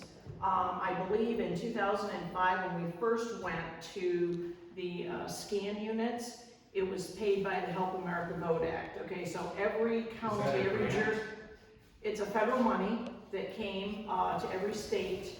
And so that's when we went from the big lever machines, remember those machines, to these units. And the state was able to use that money wisely and be able to provide jurisdictions with laptops that for the qualified, or the EPB electronic poll book, and also be able to purchase, you know, new machines. When was it, Lori, 15 years? So the original grant was in 2005. I was not around when the purchase was made, but it was 5, 6, 7, somewhere in there. And then because we were good stewards of the money, we were able to purchase the machines again. And that purchase happened in 17 and 18, the upgrades that happened in 17 and 18. What was the actual, do you have even an idea, ballpark figure, what it cost the total for these machines? I have that at work. I think the units with the touch writer, which is the handicapped machine, plus the scan unit, was probably close to 10,000 a piece. Or I mean, maybe for two of them. I can't recall. Yeah, it was back in 2017. Maybe it was more like between 6 and 7 for the tablet, yeah. Well, that's included. The reason I'm asking is because this company, Hart, they've been in business since 1902. They did paper ballots. I don't think you're old enough to remember paper ballots years ago now. That's how it was done all across the country. But Yeah, right I now, remember. there are 708 counties and municipalities in this country with a populace as high as 2.7 million people that have switched since all this 2020 problem, have switched to paper ballots.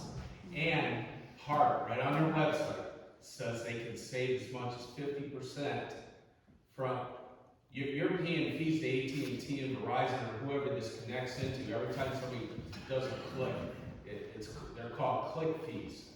And nobody, I don't think you guys know how much it's costing the phone systems and everything. The state of Michigan would have that. But they guarantee the accuracy, and all the information is on their website. And it says they can save as much as 50% with paper ballots. But see, you know that states operate different. Michigan does not allow just using paper ballots, yeah. But it's legislated, I mean, I understand But that. let me just paint a picture here, so. Pardon? We have to start changing somewhere. So let me just paint a picture for all of you. Okay, so we get in at 6 o'clock in the morning on election day. We get everything set up, ready to go. You are there until 8 o'clock at night when the polls close. Now, you could have voters still lined up, ready to vote. And so you're exhausted. I mean, sitting there sometimes is the worst thing, rather than going out and working in the fields or whatever. And I remember back in 2016, I put in 35 straight hours because of, you know, waiting for every jurisdiction to bring their stuff into the county. And then, I think the last one came in about 6, 7 o'clock in the morning on Wednesday. And then I had to get ready for canvass. So, so you're exhausted. So if you can kind of picture yourself putting in those kind of hours and then trying to hand count, especially a November ballot when you have all the candidates, the judges, the county officials, the local officials, the schools, the villages, you know, and I don't know. My mind wouldn't be as sharp that late at night, and going through how many ballots are tabulated here. 1,200, Stephanie? How many ballots are We have tabulated? 1,900 voting, so depending on turnout. Yeah. Like, I believe November was 7% Yeah, turnout. so going through that many ballots, every race, you know, and then you usually could have maybe 2 people do that, and then they have to stop. Do we agree? No? Well, we gotta go back then. So it's just, you know, it's a long day, and the accuracy, I don't think would be as good. Really? And finding the ones Hand that counting, do that. I would trust this machine over hand counting. 100%. Except hand counting is not really as hackable. I Not mean, really what what? is, not able to be hacked nearly as easy. So here's my question. What is to say that there's not something within the cell phones or the whatever, all of this electronic stuff, that could not do an if then? If yes, yes, yes, no, yes, then this. Who is to say that, oh yeah, we could say, oh yeah, it's the right amount of people. We have the same amount of voters, we have the same amount of ballots. But what if there's an algorithm or something that says, if this, then this, to change votes? We don't actually know that unless we hand up to That's where you would come in and request that they Right. hand So count the ballots. if it is necessary to hand count in order to even validate this machine, then why don't we just do paper ballots? This is a really good observation. And you still can't, and you still can't work with an election. You still I can't have verify not. that, because there's no result. But she understands electronics. If we're lot more, talking yeah. about the future of this nation and the integrity of our voting system, it is worth any amount of hours anyone can put in. And if you have to do shifts, you have to do shifts.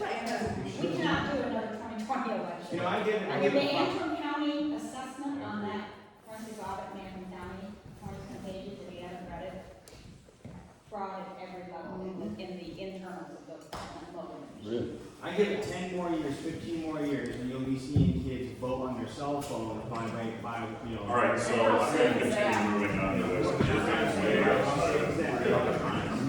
Yeah, but that's the point, you're being paid, sir. These people deserve your respect, and they need to be honored. Just because we're out of the country, just because we're out of the country does not mean, I'm a retired engineer, I know how this stuff works. And the thing is, everybody needs to be respected, and I told you. And we're trying to be respectful. I mean. I know, but our question You is. guys have set a record for the most people at a public acquisition.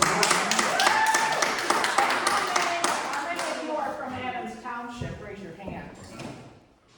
And what difference does it make? It doesn't. I'm just Then why saying. did you ask? I'd like to say something, I have my hand up. Just ask it. Listen to me, okay? I just want to say something, okay? I care about election integrity. And I do too, Penny. You know me. I don't think it's you guys. I question that machine and the internet. I don't question your integrity. I question hackers' ability to get into these machines. I'm not trying to be loud, I don't want to be loud, I don't have to be loud, okay? But what happened this last election? Are you talking It's not even August? Are you fixed talking yet, it's not even fixed.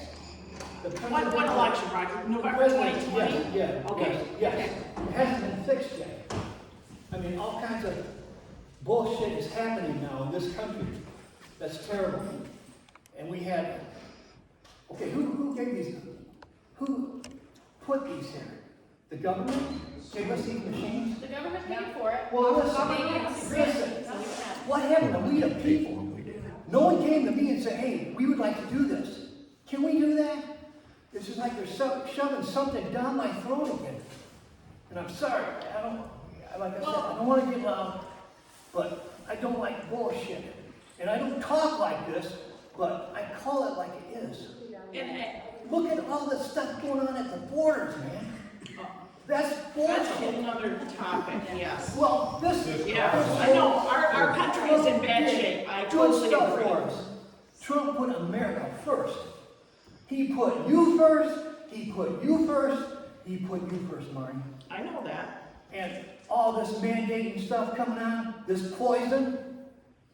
I don't know how you feel about that shot, but I tell you what, if you take that poison, I don't know what I got a good website for you. Yeah. To read about that, but, Anyway, I'm just saying, what happened to we the people? Why didn't we have an opportunity to say how we want it done? I think we had, I guess that's up to the legislatures, so The I guess legislature did. if They didn't admit this. all would Yeah, like they to, didn't ask us. you know, I don't know contact why they didn't. Representative Fink, Mike Shirkey, And they didn't protect the paper have a ballot. discussion with them. And you need to come to township board meetings to see what's discussed and what's decided as far as taking grant. Well, money. yeah, I understand. I'm here just because I want to understand things, okay? Because there's a lot of things going on in this country that.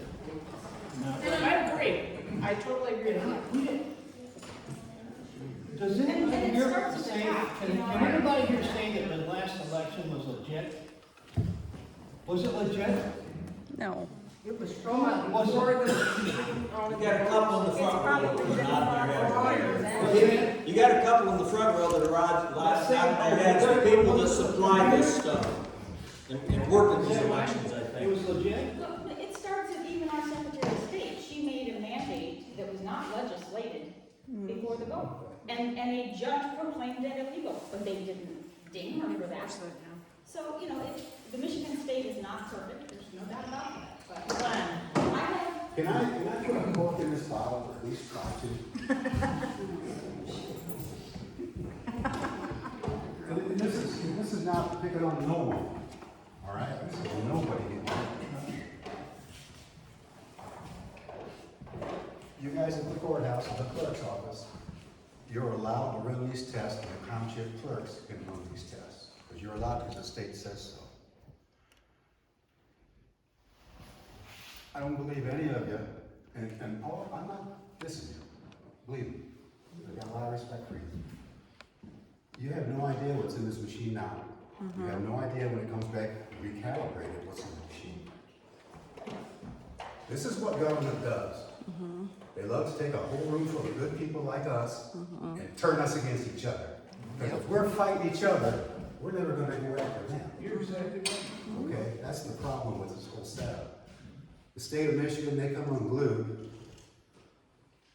on Stephanie Scott. Okay. Right, wrong, indifferent. I think it's a kind of a power. And when government is run by force, it's not good for us. So, I've been looking at these election laws and things you have to do. And there's no redress for the public.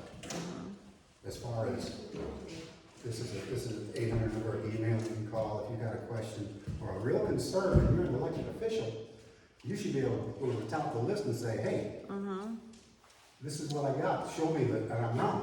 Just don't tell me, trust me. Okay, we can't be trusted anymore, we have to have everything. And this electronic stuff is very dicey. And the only other thing I want to say, a lot of these townships and townships, but some townships have over 100% of the voters show up, they have 112% turnout. This machine doesn't know how many people are in the district. I mean, and then to make it worse. Wait a minute, this machine doesn't know how many people are in the district? Not if you can vote 112% of people. But you understand that somebody can come on election day and register to vote up until 8 o'clock at night. You don't need an ID. Yeah, I don't agree with that, but that's what the voters passed. I know, 18-3, yeah. Was that legislated? It was voted on. 18-3 was a proposal. Basically, it was no reason AV. That's what I call the tip of the iceberg. Nobody knew what was under the water, and that was one of them. Because when that vote is certified, how can you certify, how can you sign off on that? When it's over 100%? If they came in and voted by paper and done the same thing, they came in and voted. But the registered voters that are downloaded after 4 p.m. on Monday, okay, doesn't include all the people that came in that day to register. How many people come in and register this day? Carol said We in have her quite a office, few. Carol came and said in her office for 8 hours once they made that law, you gotta be here on that one Saturday before the election. Yeah. One person. One person. I know it. I know. And that's kind of a waste of our time, I would say. I But agree. when you put 12%, That was all part of the 12% of the township just don't walk in and paper ballot. I ain't buying on that. But like I say, if the government likes to divide us, I don't think we're all that far apart. We're all concerned. They only can do so much what they're told to do. We can only come in and try to do the best we can. I would suggest our state representative be respectful, send him a nice note, say, hey, we gotta fix this, because this ain't getting it for us. That's all I got to say.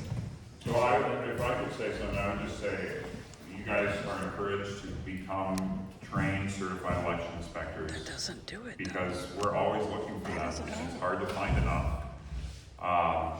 So please do that, and understand that Marty and I, our jobs are basically written in MCL code, and we have to do what we have to do. And in the doing of those things, we have come to trust these machines in our county, because Marty especially has been more experienced, I'm not calling you old, than I do. And we've done it over and over again and worked with these machines and gotten into the settings and ran these tests and done preliminaries, and we trust them. It's a machine, it can be manipulated, but there's checks in place to be able to see when that happens or if that would happen. And it has not happened yet in this county. Go through the election class and see each step. Yeah. They would see, and I don't mean this wrong, but they would see how some of the questions they ask are way out there. I've been through the class and it does not address the electronics, and that's Well, what I'm my not issue talking to you. is. You're Well, not- shame Well, on you, okay, because all right, this is hey, let's get important. back to this, okay? So Before you close it, I just have a question Okay. in regards to the machine. So there's two parts to it. This screen that you put in there, can you pull it up and show people? I'm curious why that has so many seals on it. Why is it sealed if it's, you're not containing any information or Just for anything? security purposes, we were directed by the state. I know, to do that. what's in there? that's the computer. This is the computer. So that has proprietary software by Hart Intercivic to run the elections. On a hard drive. Some sort of memory. I don't know what it is, but Has to be a it's hard drive. owned by the software. The programming in this is owned by Hart Intercivic, and it is just general software that runs the machines, the specific data, the specific programs for each election. We put on those V drives. Sir, just a quick question about the hash program that you do to kind of correlate the code to ensure integrity of that. Can you definitively say that the hash coding is absolutely, is it firewalled off so safely that it cannot be modified at the same instance that the actual program is modified when it's uploaded to a server, wirelessly? I mean, is there any more checks and balances that you do to verify the integrity of the hash code when it is correlated with the machine? So the hash, I don't want us to get too stuck on the hash testing, because that's just one very minor thing that we do. So this is how I perform a hash test. I plug just a normal, everyday USB thumb drive into the machine. A blank phone. I open it up, I get into the settings, and I say, whatever, download the hash file, whatever, I can't remember what it says. And it puts it on the thumb drive, I shut the machine down, I take it out, I put it in my computer, and I've already requested the certified hash file from the EAC, and I compare the two, and they match. I've done that on every single machine in this county, except for the two from Adams Township. So you can use a regular old zip drive, doesn't have to be encrypted? For that function, for that purpose, yes. But it downloads something that's on that machine. It takes it's running some sort of algorithm or something on all the ones and zeros, the binary code that makes the software, and if anything gets changed, then it'll change the outcome. But there's nothing on the Yeah, machine. the software to run Just the software. the operating system, we'll say, is on the machine. And sir, I will say that I'm not questioning, the fact that this binary code and hash up right here or whatever, but on a bigger scale, much larger scale, would there be any way to verify if that actual secured, what company did you mention? It was. Partner Civic.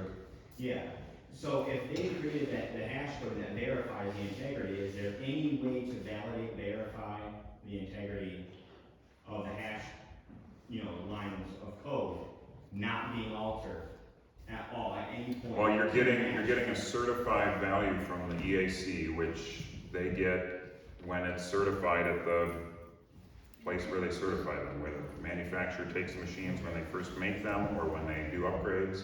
That's all done right there, and it's certified there, and I'm comparing it to that. Okay.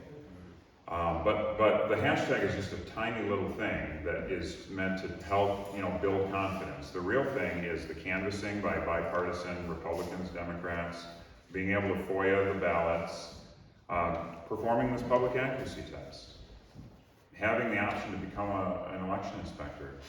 But the problem is with that, we could all become election inspectors, but that doesn't change the fact that we don't know if there could be something changed within the machine.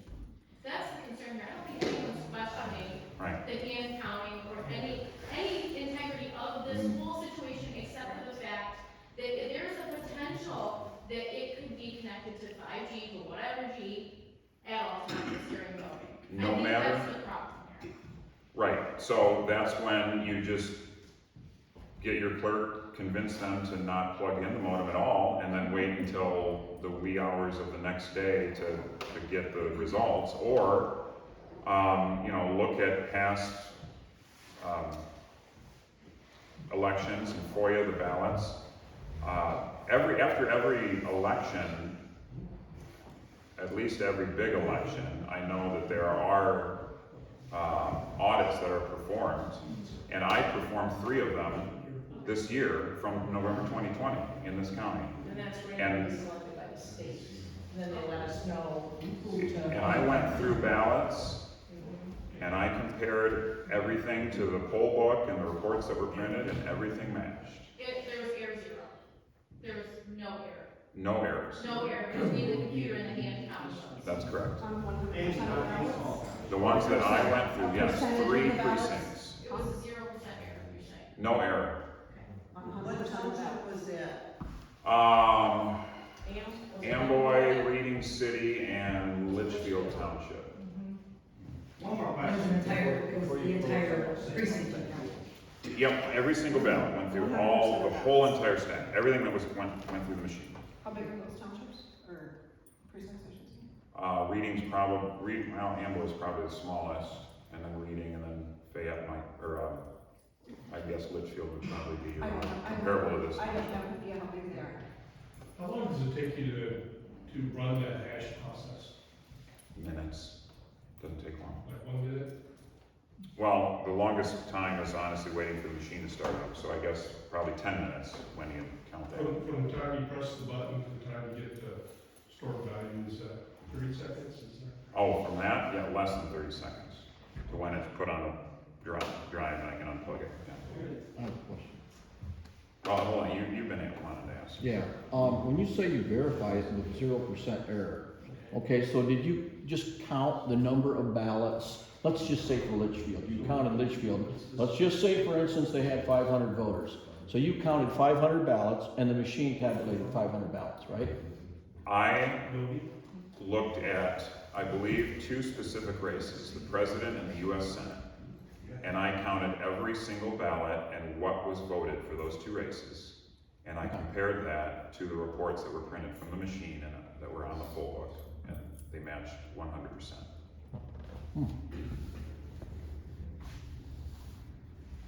Yes? Is there any technology in the device that allows it to capacitate energy while being unplugged? There's a battery, aside from the little watch battery that keeps the internal clock. So if the power goes out on election day, it will still run for however many hours.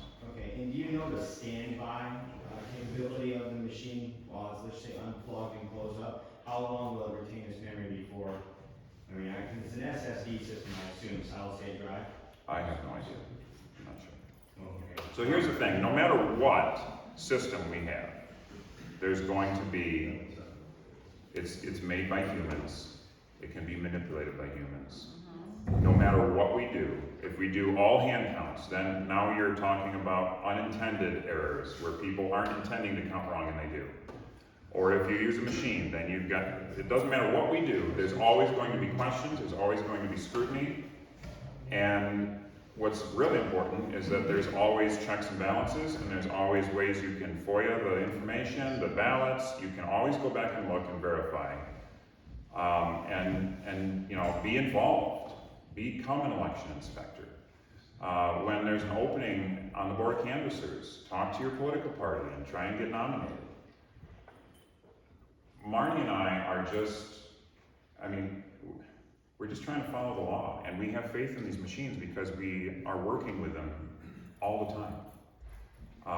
And we understand the questions about November 2020, but we can say with 100% certainty that in this county, these machines worked. And even if the modems were plugged in, you can verify the transmitted results to the hand-delivered results, and the Board of Canvassers approved everything. Does that mean that there wasn't some way that someone could have done something? No, you're never going to eliminate that risk, but you always can go back and check. But if the modem can be removed from the unit, why are those modem units not removed from the time the ballots or the polls open till they close? Any modem operates on a 2-set frequency. It's an inbound signal because it has to make communication with the modem to transmit anything off the modem. It's not a one-way system.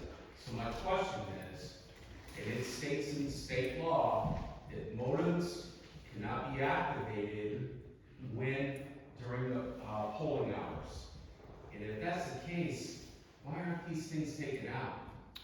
Because the manufacturers told us not to plug them in or unplug them while the machines are on. You only do that when the machine is off. Well, so you can't turn them off before you can't do that because you've got, the polls are open. No, I'm not talking during the time the polls are open. I'm talking the setup, when they're setting up the polls to activate everything, get everything going.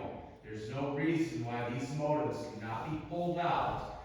That machine will work fine without a modem. The reason you don't power up or power it down is because of a power surge that can take out the breadboard or the electronics, the communication equipment. It creates a power surge and knocks it off. So the issue is at the end, when you close the polls, you have to shut the whole thing down to plug the modem in, to turn it back on. Yeah. And who would want to do that when you've got all that, all day's information? Well, that's when you are worked up about that, that's when you say, let's not even use the modem. Yeah, and you have the freedom to do state laws in place that says the modem cannot be powered up during the polling times.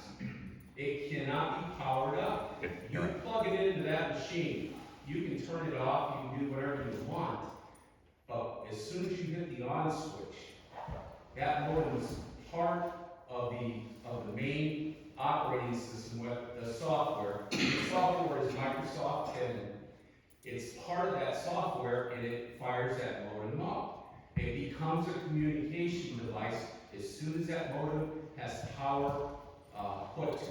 Well, I can go back to the logs, the activity logs, and I can show you where no transmissions are ever taking place on any of those modems.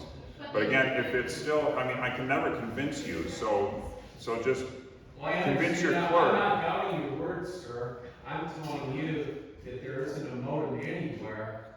These cell phones, you can turn them off, power them off, go put them in the safe, do whatever you want. There's still parts communicating. There are still frequencies coming in on this.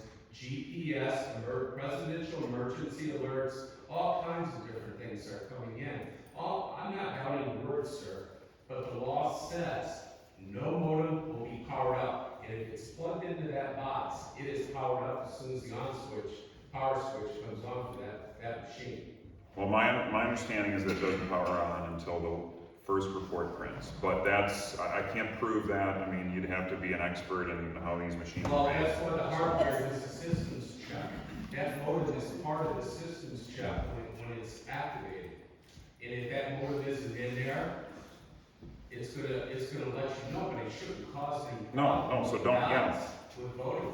We just did this and the modem wasn't in there and everything worked fine. And so if you can convince your township board or your clerk to not use the modem, that's totally fine with us. I mean, except for the fact that Marnie and I might be staying up a little later, but, you know, it is what it is. So Lori, out of respect for this gentleman, is there something in the law where they have to have the modem plugged in to the equipment, or can they leave the modem unplugged and not until, if they so choose, to modem the results in?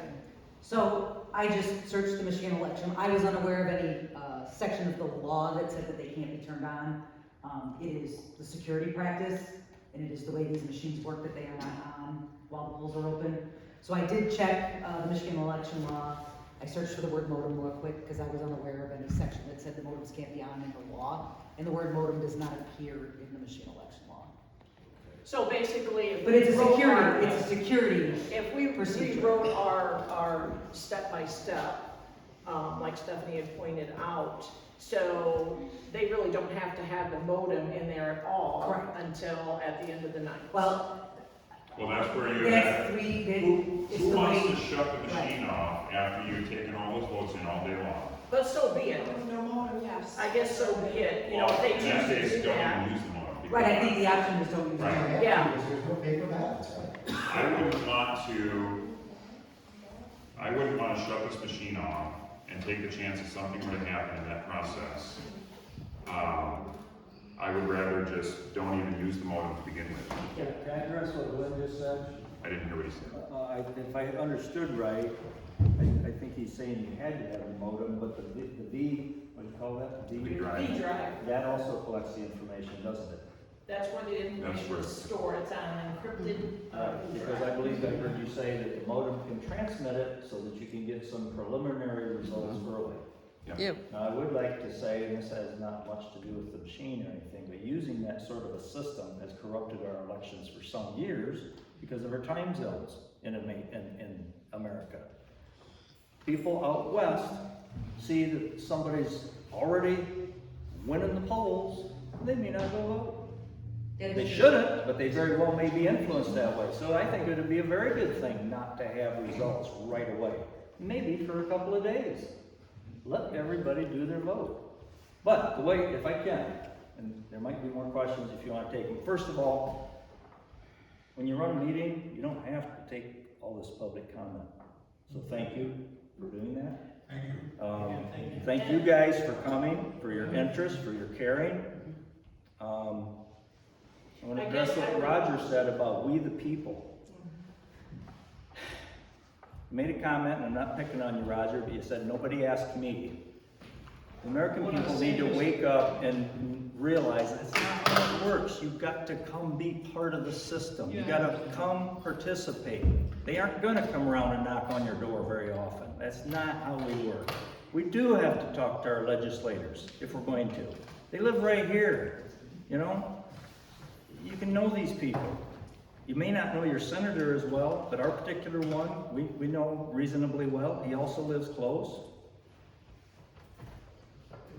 You have to participate. We got to quit talking about it. We got to do it. And we do have to have election workers. I want to take off my hat to Janice and thank you. Worked elections for many, many years. Had a long time, 42 years now in government. They don't do it just for the fun of it. They care. You know? They care about the process. And we need people to step up.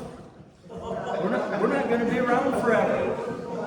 I'm looking around the room and I see about 3 youngish people. The rest of us are older. You know?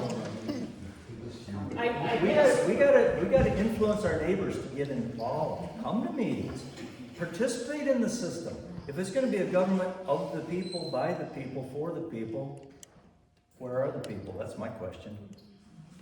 They show up once in a blue moon and vote and pat themselves on the back because they think they did something great, and then they complain about the voting system, but they don't ever really do anything about it. So that's my plea.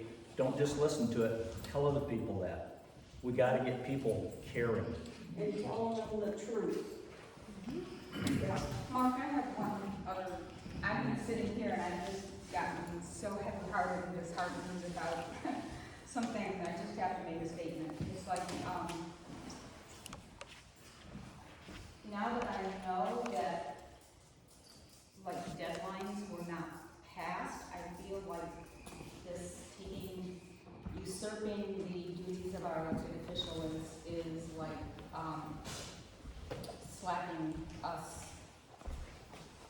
voters in the face, you know, I mean, I feel like this is a big government, heavy-handed thing, and that it was not discussed with the whole board, it was not discussed with the person involved, and,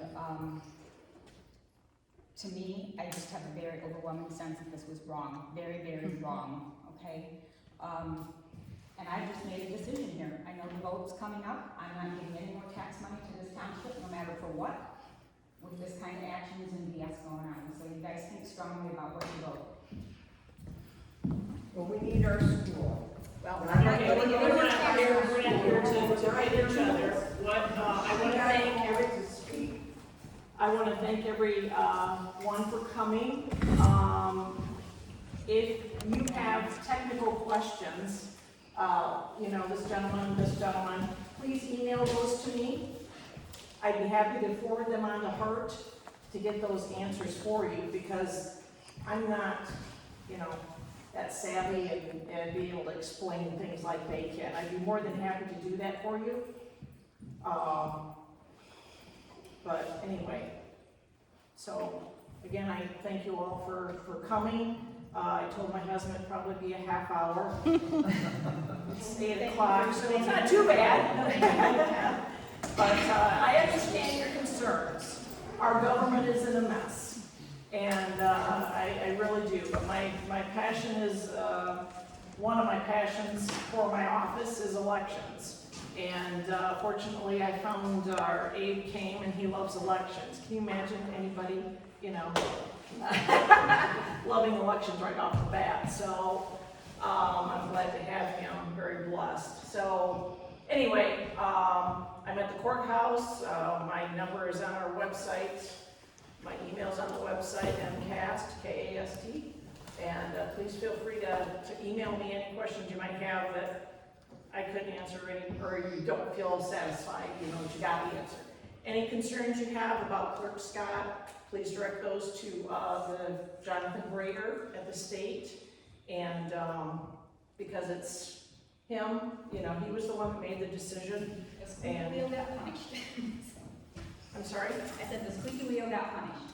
Well, Punished for asking questions. like I said, Heidi, you can direct your questions to him, because we're just in the middle, and we are under his direction as the elections director, and he's right under the secretary. I get it.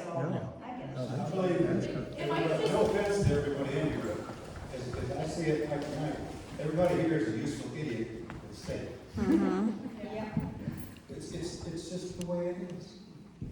Yeah, It's not a bad thing, I'm not knocking anything. Could I reiterate what I said at our last meeting, and Marnie, you know, we've taken oath as officials. We all took an oath. We're not just doing whatever the state says. Right. To uphold the Constitution of the United The States. US Constitution, the Michigan Constitution. Yeah.